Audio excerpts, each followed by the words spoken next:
Today I'll be talking about on-screen pleasures and off-screen guilt for A Clockwork Green, Ecomedia and the Anthropocene, an event that is sponsored by the Association for the Study of Literature and Environment. And I'd like to thank Dr. Salma Monani for introducing me to this event and to this circle of colleagues. Thank you. My name is Erin Espily, and I'm a filmmaker who makes films about the natural world and attempts to take into consideration that we live in an increasingly anthropogenically degraded environment. And with that, I carry a burden of guilt. I suppose you could say that every human today is guilty, knowing that every day of our survival ushers along the demise of the planet, drains our limited resources a little more quickly. Yet I'd argue that making moving images today carries higher costs, not just carbon costs or material costs and the equipment and labor involved. More critically, there is power in how the camera can sway the future of how our planet is mined, touristed, developed, frequented, saved, overlooked, and in short, is seen. And I want to point to a study conducted in 2011 by Kara Schropfer at Duke University. She looked at how the use of entertainment chimpanzees in commercials distorts public perception of their conservation status. To generally summarize the study, it concluded that the more we see endangered species on screen, the less we are concerned about their future, perhaps because we believe their futures to be more secure, assuming that others are protecting them. Charismatic megafauna or celebrity animals can thus be undercut by their popularity on camera. For landscapes, too, gorgeous images on Instagram can bring a flood of tourists. Thus, protecting places and species often means putting down the camera and saving something by keeping it off the screen. Viewers and artists share a burden of guilt around this. We are all involved in experiencing and documenting landscapes, wildlife, and the degrading environments of the planet today.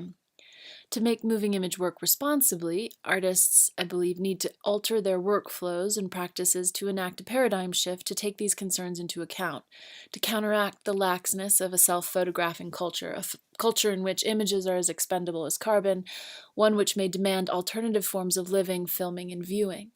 As a practitioner of moving image arts, I want to think here about devising some ethical guidelines for doing so.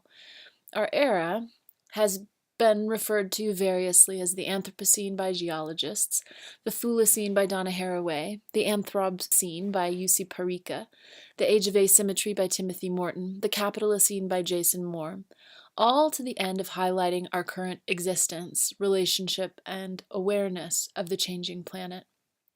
Within this ever-morphing context, the making of moving images, or any of the other arts, demands a consideration of ethics, of the materials we have extracted, modified, and reinserted into landscapes, and made use of to reflect back on that landscape.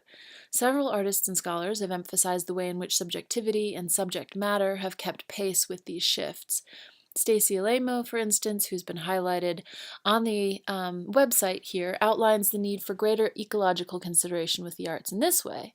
Performing exposure as an ethical and political act means to reckon with, rather than disavow, such horrific events and to grapple with the particular entanglements of vulnerability and complicity that radiate from disasters and their terribly disjunctive connection to everyday life in the industrial world. So I want to think here, how might that exposure be performed exactly? For many makers, it manifests as implicit or explicit calls for action, in spite of studies from the 1970s that show knowledge does not automatically precipitate activism. As Kayla Anderson expresses it, Anthropocene narratives coming from the art world seem to be most potentially destructive when they propose to do something, further reinforcing an attitude of human dominance over the planet.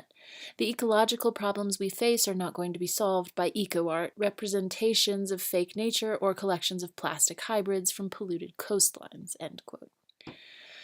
So, some other strategies. They include what Ursula Hess described as a defamiliarization strategy, in which artists like the photographer Joel Sartor in The Photo Arc, One Man's Quest to Document the World's Animals, quote, de-romanticize species and their disappearance by shifting their conservationist appeal to a mostly aesthetic level, offering a numerical sublime. Yet, artists have to also recognize the information and image fatigue or ennui that threatens our ability to be moved. Ursula K. Le Guin articulated it beautifully. She said, "We need the languages of both science and poetry to save us from merely stockpiling endless information that fails to inform our ignorance or our irresponsibility." So, thinking about this in the context of eco-experimental documentary filmmaking, I want to point to one of my films, Silent Springs, from 2012, in which I commemorated the 50th anniversary of Rachel Carson's landmark book by bringing archival texts, 16mm film, and audio from the 1950s and 1960s into conversation with contemporary research on a pressing environmental issue of our time. That is, the ongoing infusion of insecticides in our freshwater ecosystems and the fast-spreading chytrid fungus contributing to the collapse of amphibians. You're seeing images here from that film, and throughout this talk, I am showing images from my work. In the making of that film, I used dozens of microscope slides made in the 19th century of sliced up frog tissue and amplified the sound of an automatic digital camera that was, quote, in search of focus. The process of a digital camera executing automatic focus became a kind of gestalt for the film, as I felt the imperative of communicating the complications of traversing various planes of existence with only the delicate, singular amphibian creatures able to move so fluidly between aqueous and dry habitats. But thinking about documentary, again, most documentaries do not show actual data these days. They instead tell a story. They rely heavily on the idea of storytelling that borrows from unseen evidence, using fiction to construct a narrative stream that viewers float down, unaware of constituent parts. Yet what I'm interested in doing and thinking about from an ethical perspective is actually foregrounding the material more so, making it a basis for motion pictures and allowing for revelations about how knowledge accrues. It removes a fraction of the human voice and hand, offering a still subjective, less occluded picture for ethical consideration. And when I'm thinking about the collapse of ecological diversity at this moment in time, I'm also thinking about the collapse of material diversity, and within that, the lack of diversity in terms of moving images, materials to make moving images, but also the final aesthetic products. The lack of diversity in subject, landscape, and also going in with that is the overall capacity for representational art to impact us. Frederick Jameson has written that unrepresentable totality may require other tactics. Now, he was talking about this with regard to capitalism rather than ecodiversity, but I think in this case it could also be applied to avoiding premature ecological erasure. And nature films today really, they can't follow the same investigative lines that Frank Percy Smith or Jean Painlevé did almost 100 years ago for those makers, not without somehow acknowledging or confronting the impact of people, while also addressing the new reality that accusatory doomsday tales of environmental woe have become commonplace and highly guilt-inducing. So representations, whether photorealistic or implied, demand an awareness of what lies beyond the screen, not only what exists beyond the frame, but also what efforts, debates, effects went into the creation of the images. Moreover, the history of place imbues plein air settings with fraught purpose and different complexities around the idea of mise en scène. And I do want to think about this a little bit in relation to mise en abîme as well, the idea of the abyss and our own self-destructiveness. I think there is something that could be developed there in terms of thinking about mise en abîme. Certainly, some artists cope with these dilemmas of inclusion and exclusion by relying on CGI, computer-generated scenes, or by working within very forgiving genres such as speculative or science fiction. And still, the intangible profundities related to the shooting, the recording, storing, editing, refining, and projecting of moving image pieces can't be denied or fully subverted. And I want to quote Gustav Metzger, who recognized this in 1996. "We circle a forest now not with anticipation of the awe that we shall experience when we enter it, but with the certainty that we shall observe circles of hell that have scarred it in innumerable places." In making my own moving images, I find an ethical starting point to be recognizing those scars, exploring new and different entry points into the living remains. But I work in a very solitary fashion. I respond to what is geographically close to me. I subvert the production structure of most feature documentaries, which have largely left behind the DIY origins of cinema verite and direct cinema and entered into the mass production of an idea for the sake of commercial or political gain. And through cinema, I want to find ways to differentiate our days, action of thought, and forward thinking remembering. So rather than being crippled by the guilt that comes with awareness of our shared drain on resources, our toll on the environment, I want to think about it and seek it out as a motivating metric for punctuating our time and really understanding the passage of time. So, in the purest material terms, how might we best reflect on the world? Our world has a tendency now to be outsourced in reflection and in memory. We rely increasingly on digital conveyances to store collective knowledge and experience. I certainly use a camera, digital audio equipment, with the expectation of oftentimes showing it on a digital projector, and therefore I'm reliant on certain physical materials. I'll point specifically to the rare earth elements, the lanthanides, as I've made a film about them and studied those particular elements as they relate to environmental necessity. But I don't mourn the arrival of the equipment that allows me to use these to make my films. I'm complicit. We're all complicit, and ultimately our guilt about material expenditures is useless unless it really can produce some kind of change. And so when film directors offset carbon footprints by paying a fee for a third party to plant some trees, which is a notoriously inefficient and imprecise act, the films themselves have no imminent impact. The exotic images have been captured, the energy has been expended, the model is perpetuated, and audiences expect more of the same. So what I want to probe with my film Expeculum here is how this may be affecting our aesthetics, our literal sensation of the world, and our experience of what we see, hear, and feel. So how might we make work that warrants the material costs, in addition to hopefully reducing them, and looks to the future?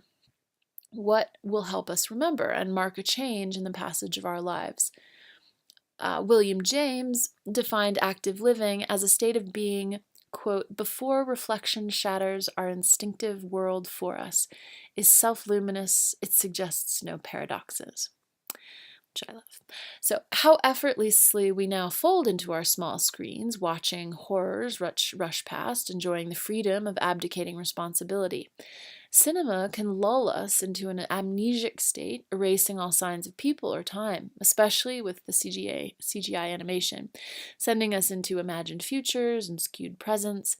And I definitely love doing that. It's a pleasure. Cinema is a pleasure. I very much enjoy that kind of immersion.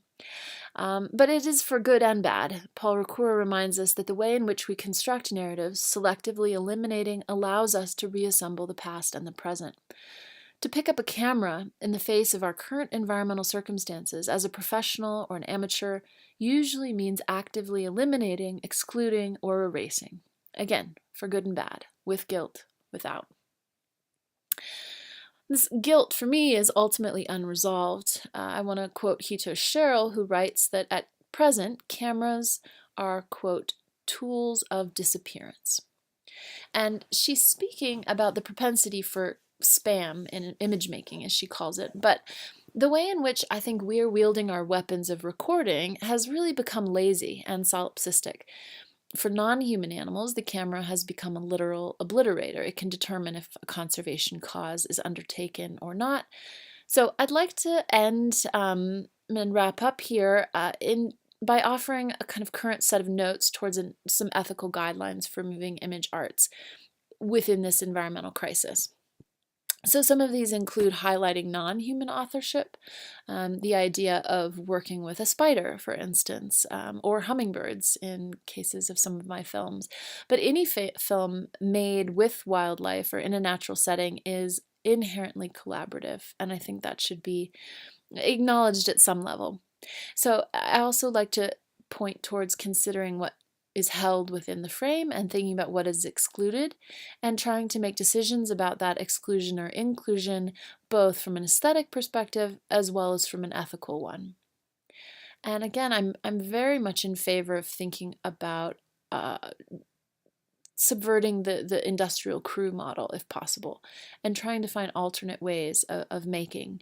And again, that's something that at this current juncture in what's available to us technically, it certainly is possible.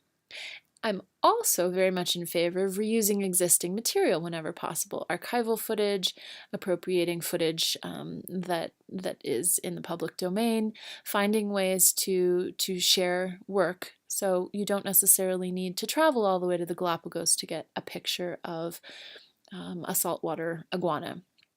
Something like that. It can be borrowed. You can reuse that and not feel the need to capture it yourself. Finally, I think thinking about the way that time and space can be collapsed or expanded in the cinematic form, and thinking about how that impacts perceptions of the planet is also critical. So I developed these ideas further in a forthcoming book chapter. The book itself is called Ethical Materialities in Art and Moving Images, and it is edited and conceived by Silke Panza, to whom I'm very much indebted. Thank you to her for helping me to start thinking about some of these ideas. It'll be published by Bloomsbury Press later in 2018. And what I'm trying to do there, and what I'm still continuing to think about in my research, is a kind of anti-ego or a collective eco-manifesto revolving around the understanding of guilt. I want to better understand guilt as an active reality. This personal emotion so often gets shunted, internalized, dismissed as not useful and highly uncomfortable. Still, we share this guilt, and to stay and suffer silently or to whinge publicly serves nothing. As Isabel Stengers writes, grandiose guilt will not do. We need to learn to notice what we're blind to, a humble but difficult art. Certainly, that making someone aware of something that they were blind to is, at the very essence, what filmmakers, moving image makers should be doing. Humble guilt is personal, actionable, and it's an emotion that demands prioritization. It mirrors Michel Foucault's ethics of discomfort. I'm not encouraging that the guilt be part of the work, but thinking about guilt as a motivator, if it can motivate creation and be a method of confrontation, then I believe it can be an antidote to avoidance.